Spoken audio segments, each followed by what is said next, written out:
जय श्री श्याम दोस्तों। आज हम कैपिटल गेन के आपके 5th लेक्चर लेकर आए हैं, जिसमें हम आपके सुधीर प्रकाशन के क्वेश्चन नंबर 6 को सॉल्व करेंगे। ये जो क्वेश्चन नंबर 6 है वो आपके 43rd एडिशन में से लिया गया और पेज नंबर 151 पे है। अगर आपका पुराना एडिशन है तो हो सकता है कि आपका पेज नंबर कुछ अलग हो और क्वेश्चन नंबर भी कुछ अलग हो। आपका ये शीतल कुमारी के नाम से क्वेश्चन आपकी बुक में दिया हुआ है। पिछला सम हमने जो सॉल्व किया था वो कुछ इसी तरीके का था, लेकिन उसमें और इसमें काफ़ी सारे चेंजेस है, काफ़ी सारे फ़र्क है, तो उसको आज हम ध्यान से समझेंगे। किसी भी क्वेश्चन को सॉल्व करने के लिए किस तरह से सॉल्व करना है आज हम उस डिटेल में समझेंगे। कुछ स्टूडेंट्स की रिक्वेस्ट थी कि एग्ज़ाम में क्वेश्चन को किस तरह से लिखकर सॉल्व करना है वो भी हमें समझाइए, तो आज उसी के लिए हम ये वाला क्वेश्चन पूरा डिटेल में करेंगे। सबसे पहले जब भी ऐसा क्वेश्चन दिया हो तो हमें सबसे ऊपर जो हमारा हेडिंग है वो हेडिंग बना देना है। हेडिंग में हमें किस तरीके से लिखना है, तो आप एक कॉमन हेडिंग हम आपको बता देते हैं जो आप किसी भी क्वेश्चन में उस तरह का हेडिंग लिख पाएंगे। आपको हेडिंग लिखना है कंप्यूटेशन ऑफ कैपिटल गेन। यही हेडिंग आपको सभी क्वेश्चन में आप लिख सकते हैं। अभी हम क्वेश्चन शुरू करते हैं। तो सबसे पहले जो हमारा क्वेश्चन में आ रहा है वो है रेसिडेंशियल हाउस प्रॉपर्टी। तो ये जो रेसिडेंशियल हाउस प्रॉपर्टी है उसके बारे में क्वेश्चन में क्या क्या इन्फॉर्मेशन दी हुई है। एक हमारा परचेज प्राइस दिया हुआ है जो 97 में हमने परचेज़ किया हुआ है, 2 लाख रुपीज़ में परचेज़ किया था। सभी एसेट हमने सेल किए हैं वो 2023 एंड 24 के ईयर में किए हुए हैं। अब देखेंगे तो सभी का एक ही ईयर है। इसका सेल प्राइस है और कुछ ट्रांसफ़र एक्सपेंस हमने किए हुए हैं। तो देखिए ये सम को सॉल्व करने के लिए हम किस तरीके से सॉल्व करते हैं वो आज हम आपको स्टेप बाय स्टेप सिखाते हैं। सबसे पहले हमें जैसे क्वेश्चन 1 है तो हमेशा सेल्स कंसिडरेशन से ही क्वेश्चन स्टार्ट करना है। Sales consideration of residential house. इसका सेल्स कंसिडरेशन हमको क्वेश्चन में दिया हुआ है 56,03,750 रुपीज़। हमेशा इसमें से हमें अगर कोई ट्रांसफ़र चार्जेस दिया है तो वो ट्रांसफ़र चार्जेस लेस कर देना है। अब देखेंगे तो क्वेश्चन में ट्रांसफ़र चार्जेस कितना दिया हुआ है 33,750। फिर हमें इंडेक्स कॉस्ट ऑफ परचेज,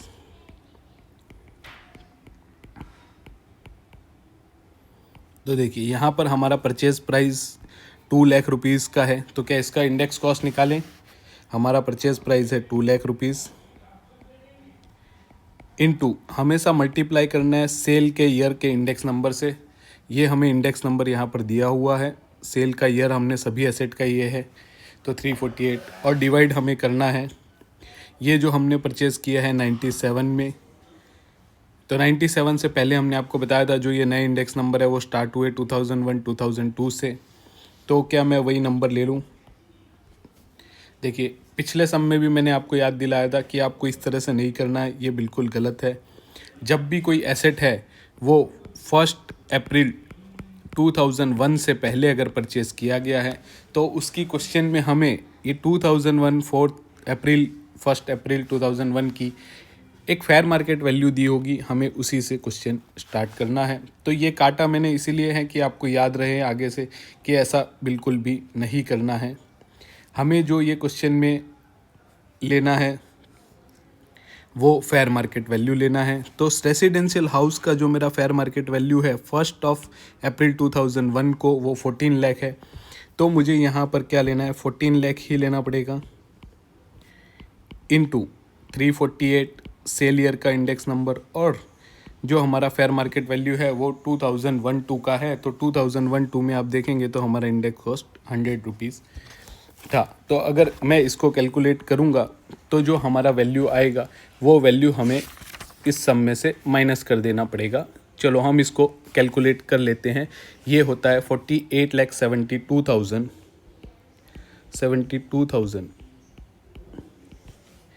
इसके बाद इसी क्वेश्चन में और कोई रेसिडेंशियल हाउस से डिटेल दिया। हाँ देखिए, एक न्यू हाउस परचेज किया हमने 10 लाख रुपीज़ का।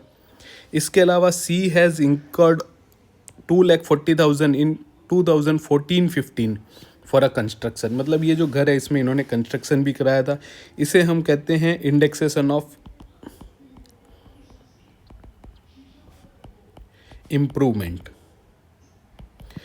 ये हमने 2,40,000 का इम्प्रूवमेंट करवाया है। ऊपर तो हमें जो इंडेक्स कॉस्ट है वो सेल का लेना है, जो इम्प्रूवमेंट किया है उसका भी इंडेक्सेशन करके आज का वैल्यू हमें लाना पड़ेगा। लेकिन ये कब करा है हमने इम्प्रूवमेंट, ये देखिए हमने किया 14-15 में। 14-15 का इंडेक्स नंबर हमें यहाँ दिया हुआ है 240। तो यहाँ पे 100 से नहीं डिवाइड करेंगे, जिस ईयर में इम्प्रूवमेंट हुआ है उस ईयर से करेंगे। तो ये आएगा 3,48,000। अगर ये दोनों को हम माइनस करेंगे 56,03,750 माइनस 33,750 माइनस 48,72,000 माइनस 3,48,000, तो हमारा जो लॉन्ग टर्म कैपिटल गेन आएगा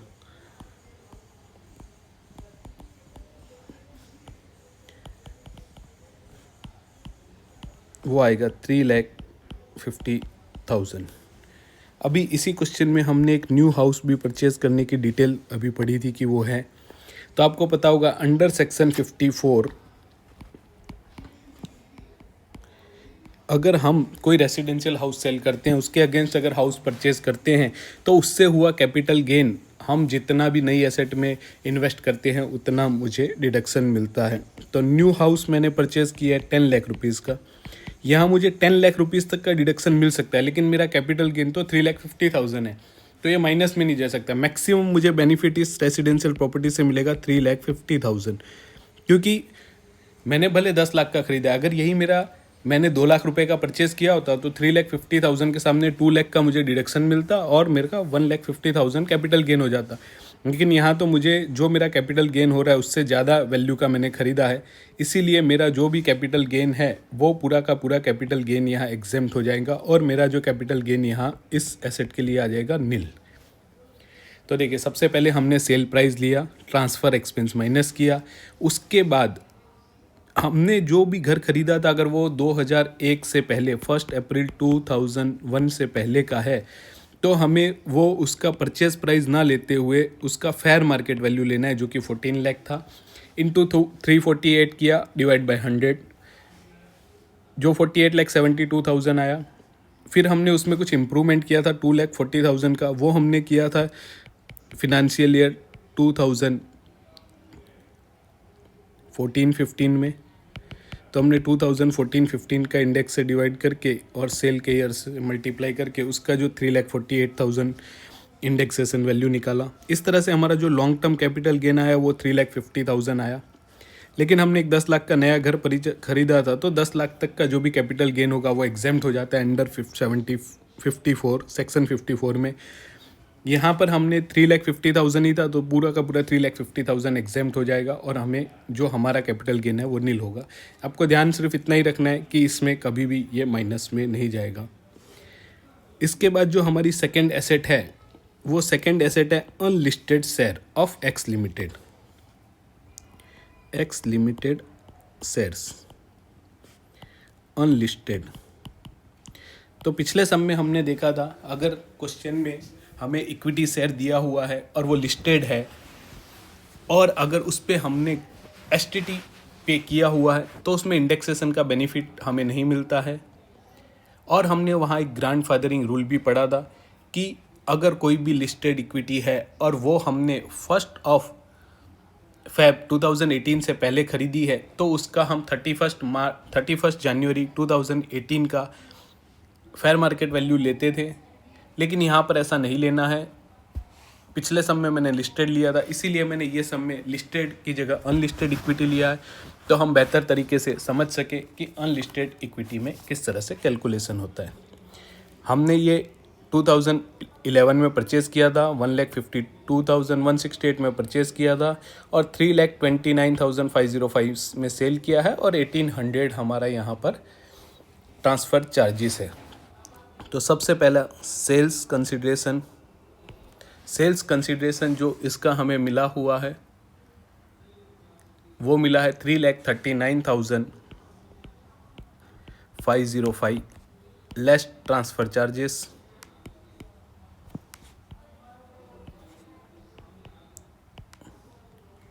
वो हमारा यहाँ पे ट्रांसफ़र चार्जेस हमें 1,800 दिया हुआ है, तो लेस 1,800 हम माइनस कर देंगे।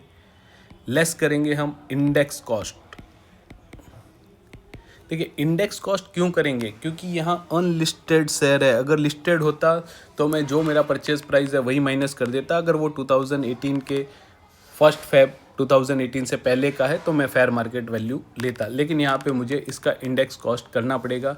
जो मेरा परचेज प्राइस है वो 1,52,168 रुपीज़ है। सेल मैंने 23-24 में किया है, उसका इंडेक्स नंबर 348 है और डिवाइड मुझे करना है परचेज़ का। जो मैंने परचेज़ किया 11-12 में किया है तो 184 मेरा परचेज़ का यूँ है। इससे पहले ये क्वेश्चन में कुछ ट्रांसफ़र चार्जेस भी दिया हुआ था, ये देखिए 1,800 रुपीज़ का, वो 1,800 हमने माइनस कर दिया और ये इंडेक्स कॉस्ट हमें माइनस करना है। अगर इसका कैलकुलेट करते हैं तो 2,87,796 आता है। ये दोनों को अगर मैं माइनस करता हूँ तो जो मेरा नेट कैपिटल गेन यहाँ आएगा वो आएगा 39,909। नेक्स्ट है हमारा, ये हमारा एक्स लिमिटेड था, ये वाई लिमिटेड के शेयर्स हैं हमारे, ये भी अनलिस्टेड है। अब देखते हैं वाई लिमिटेड के शेयर्स में क्या है। वाई लिमिटेड देखिए यहाँ पर फिर से एक बार हमने जो आपको डेट दी थी 1 अप्रैल 2001 उससे पहले परचेज़ किया है। यहाँ परचेज़ प्राइस 2 लाख रुपीज़ है, सेल प्राइस 7,35,500 है। 1,500 यहाँ भी ट्रांसफ़र चार्जेस लगे हुए हैं। देखिए एक रूल और आपको समझना पड़ेगा, जब भी ये ख़रीदा गया है, अगर 1 अप्रैल 2001 से पहले अगर यही लिस्टेड होता तो हम ये सारी चीज़ें नहीं देखते, क्योंकि वहाँ पर हमें डेट देखनी है 1 Feb 2018, पर यहाँ पर हमें ये अनलिस्टेड है, इसीलिए इसको जैसे हम ये हमारा रेसिडेंशियल प्रॉपर्टी का करते हैं उसी तरह से करना है। अगर लिस्टेड होता है तो इंडेक्सेशन नहीं मिलता है, ये अनलिस्टेड है, इसमें इंडेक्सेशन हमें मिलेगा। तो देखिए ये हम शेयर्स ले रहे हैं, इसमें सेल्स जो कंसिडरेशन है हमारा, जो सेल्स कंसिडरेशन हमारा इसमें आया हुआ है वो है 7,35,500 लेस ट्रांसफ़र चार्जेस करना ही है। जो हमारा इसके लिए ट्रांसफ़र चार्जेस हुआ है वो 1,500 है। अब आप ध्यान से समझिएगा कि जब भी मैंने आपको बताया हुआ है कि जब भी ये 2001 से पहले मतलब 1 अप्रैल 2001 से पहले का अगर कोई परचेज़ है तो उसका हमें फेयर मार्केट वैल्यू लेना है, लेकिन उसमें एक कंडीशन है, अगर फेयर मार्केट वैल्यू इससे कम है तो हमें परचेज़ प्राइस ही ले लेना है। तो यहाँ पर 2 लाख है और ये देखिए हमारा जो फेयर मार्केट वैल्यू है वाई लिमिटेड के शेयर का वो 1 अप्रैल 2001 को 1,60,000 ही है, मतलब मेरे परचेज़ कॉस्ट से भी कम है। तो हमें कभी भी फेयर मार्केट वैल्यू हमारे परचेज़ कॉस्ट से कम नहीं लेना है, तो हमें यहाँ पर इंडेक्सेशन हमारे परचेज़ कॉस्ट का ही करना पड़ेगा। 1,60,000 क्योंकि मेरे परचेज से भी कम है, अगर फेयर मार्केट बढ़ गई होती तो मैं उसका इंडेक्सेशन करता, लेकिन यहाँ बढ़ी नहीं है, वो घट गई है, तो मुझे ये 2 लाख रुपीज़ का ही इंडेक्सेशन करना पड़ेगा। 348 ईयर मेरा सेल का है, डिवाइड बाई 100, ये जो 100 है वो मेरा जो परचेज़ का ईयर है उसका नहीं, वैल्यू मैंने वो परचेज़ कर ली है 2000 की, पर क्योंकि मुझे लेना तो 1 अप्रैल 2001 का ही वैल्यू है और उसी का इंडेक्सेशन करना है, लेकिन वो अगर मेरे परचेज़ प्राइस से कम है तो वहाँ मैं परचेज़ प्राइस से उस वैल्यू को रिप्लेस कर दूंगा और उसी का मैं इंडेक्सेशन करूँगा। तो इसका जो वैल्यू आएगा 6,96,000 आएगा। और इस तरीके से अगर ये दोनों को मैं माइनस करता हूँ तो मेरा लॉन्ग टर्म कैपिटल गेन यहाँ 38,000 आ जाता है। इसी तरीके से फोर्थ है, देखिए आपको फिर से एक बार मैं आप बता देता हूँ कि जब भी मेरा अनलिस्टेड शेयर्स है तो मुझे ये ध्यान रखना है कि उसमें मुझे इंडेक्सेशन का बेनिफिट भी मिलेगा और मुझे उसमें जो फेयर मार्केट वैल्यू है वो 1 अप्रैल 2001 की लेनी है अगर उससे पहले ख़रीदा है तो, और उसमें भी अगर मेरी जो परचेज़ कॉस्ट है उससे कम अगर फेयर मार्केट वैल्यू है तो वो मुझको नहीं लेना है। हमारा जो नेक्स्ट एसेट इसमें आता है 4th नंबर का, वो ज्वेलरी है। आपको एक बात बता देना चाहेंगे कि ज्वेलरी का जो आपके बुक में सॉल्यूशन दिया है उसमें गलत दिया हुआ है, क्योंकि वहाँ पर उन्होंने ये फेयर मार्केट वैल्यू लेकर कैलकुलेट किया हुआ है, लेकिन आप देखिए कि ये फेयर मार्केट 1 अप्रैल 2001 की है और जो एसेट मैंने ज्वेलरी ख़रीदा है तो 2004 में ख़रीदा है। तो मेरे लिए ये जो ज्वेलरी का वैल्यू है 1 अप्रैल का वो इररेलेवेंट है, क्योंकि मैंने तो ख़रीदा ही उसके बाद है। तो यहाँ पर आप देखेंगे कि ये जो एसेट का वैल्यू है उसको मैंने सेल किया है 29,70,080 में, तो इसका सेल्स कंसिडरेशन है 29,70,080। इसमें हमें 3,000 ट्रांसफ़र चार्जेस भी दिया हुआ है, लेस ट्रांसफ़र चार्जेस वो हमारा दिया हुआ है 3,000। फिर हमें इंडेक्स कॉस्ट करना है। देखिए इंडेक्स कॉस्ट हमें किसका करना है, फेयर मार्केट वैल्यू तो 9,35,000 था, परचेस कॉस्ट 750 था। अगर यही मैंने अगर 2001 से परचेस किया होता, वह पहले परचेस किया होता तो मेरे को ये जो हमारा ज्वेलरी का फेयर मार्केट वैल्यू है 1 अप्रैल का वो लेना पड़ता, लेकिन ये तो मैंने ख़रीदा ही उसके बाद है। तो इंडेक्स हम करेंगे 7,50,000 का, इंडेक्सेशन करेंगे 7,50,000 का इनटू हमें सेल का ईयर है जिसका इंडेक्स नंबर है 348 और हमने ये परचेज़ किया था 2004-05 में, 45 का इंडेक्स नंबर 113 है। इसको हमें कैलकुलेट कर लेना है। इसको जैसे ही कैलकुलेट करेंगे हम तो हमारा इंडेक्स कॉस्ट आ जाएगा 7,50,000 को हमें 348 से मल्टीप्लाई करना है और डिवाइड बाई 113 करना है। तो ये जो आएगा हमारा 23,09,735 रुपीज़। हमने इसको नियरेस्ट रुपीज़ में राउंडिंग ऑफ कर दिया है। टोटल हमारा जो वैल्यू था 29,70,080 माइनस 3,000 माइनस 23,09,735, तो हमारा जो लॉन्ग टर्म कैपिटल गेन है वो आ जाएगा यहाँ 6,57,345। नेक्स्ट है हमारा 5th नंबर का, ज्वेलरी के बाद डिबेंचर्स। ये हमने 2004 में परचेज़ किया है, 2 लाख का परचेज़ किया था, 242 का अभी सेल किया है और 2,000 इसका है। तो क्या देखिए डिबेंचर्स आपको याद रखना है डिबेंचर्स के बारे में। सेल्स कंसिडरेशन है इसका 2,42,000, ट्रांसफ़र चार्जेस है 2,000। फिर क्या मैं इंडेक्स कॉस्ट करूं 2 लाख रुपीज़ का, इसको फिर से हम एक बार काटेंगे, क्योंकि कभी भी डिबेंचर के केस में इंडेक्सेशन का बेनिफिट नहीं मिलता है। आपको ये चीज़ ध्यान रखनी है और हमें इंडेक्स कॉस्ट नहीं करना है। वहाँ परचेज कॉस्ट डायरेक्ट माइनस होगा जो हमारा 2 लाख रुपीज़ है, तो 2,02,000 माइनस होगा तो हमारा कैपिटल गेन 40,000 रुपीज़ आएगा। नेक्स्ट जो हमारा है वो है मोटर कार। देखिए हमने 4 लाख में परचेज़ किया है, 275 में सेल किया है, 10 में परचेज़ किया था, सेल किया था। तो यहाँ मोटर कार में आप बताइए मुझे इंडेक्सेशन का बेनिफिट मिलेगा या नहीं मिलेगा। यहाँ मैं सेल्स कंसीडरेशन लिखूँ इसका या नहीं लिखूँ? इसका सेल्स कंसीडरेशन है कितना है? 2,75,000। परचेज कॉस्ट, इसका इंडेक्सेशन करना है या नहीं करना, आप बताइए मुझे। हमारा परचेज कॉस्ट है 4 लाख। यहाँ मेरा लॉन्ग टर्म कैपिटल लॉस आ रहा है। क्या इसी तरीके से कैपिटल गेन कैलकुलेट होगा? बिल्कुल भी नहीं। ये भी एक बार हमें लिख के काट देना है।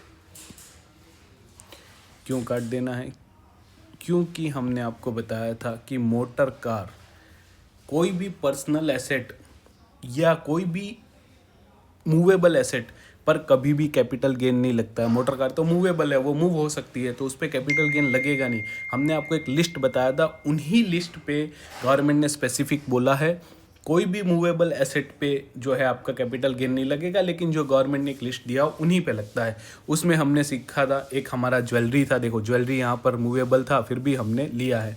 इसके अलावा पेंटिंग था, आर्कोलॉजिकल कलेक्शन था, तो ऐसे कई सारी चीज़ें, 7 चीज़ें जो गवर्नमेंट ने दी है, उसी पे ही मूवेबल एसेट में कैपिटल गेन लगता है। इसके अलावा और कोई एसेट पे कैपिटल गेन नहीं लगता है, तो यहाँ पर हमारा ये डैश आ जाएगा। इसके बाद जो नेक्स्ट एसेट है न्यू फ्लैट, वो तो हमने ऑलरेडी ही यहाँ पर जो बेनिफिट 3,50,000 का सेक्शन 54 में दिया था उसके हिसाब से ये नील आया था। आपको यहाँ पर ये टोटल लगा देना है और जो भी वैल्यू आएगी वो आपका capital gain, long term capital gain होगा, क्योंकि हमारी इस क्वेश्चन में सभी एसेट लॉन्ग टर्म थी। पहले में नील है, फिर 39,909 रुपीज़ है, प्लस 38,000 हमारा जो है वाई लिमिटेड का है। ज्वेलरी में हमें 6,57,345 रुपीज़ का कैपिटल गेन हुआ है, प्लस 40,000 का कैपिटल गेन हमें हुआ है हमारे डिबेंचर्स में। मोटर कार तो कैपिटल एसेट ही नहीं है, अगर वो कैपिटल एसेट नहीं है तो कैपिटल गेन का सवाल ही नहीं आता। तो हमारा टोटल 7,75,254 रुपीज़ का ये कैपिटल गेन हो गया। बुक के में जो आपका सॉल्यूशन दिया उससे आपका आंसर मैच नहीं होगा। क्यों नहीं होगा? क्योंकि यहाँ पर 7,50,000 की जगह उन्होंने परचेज से पहले का जो फेयर मार्केट वैल्यू है वो लिया है, जो बिल्कुल गलत है, वो नहीं लेना है। आपको इसी तरीके का ये सम सॉल्व करना है। आज के लिए इतना ही, धन्यवाद।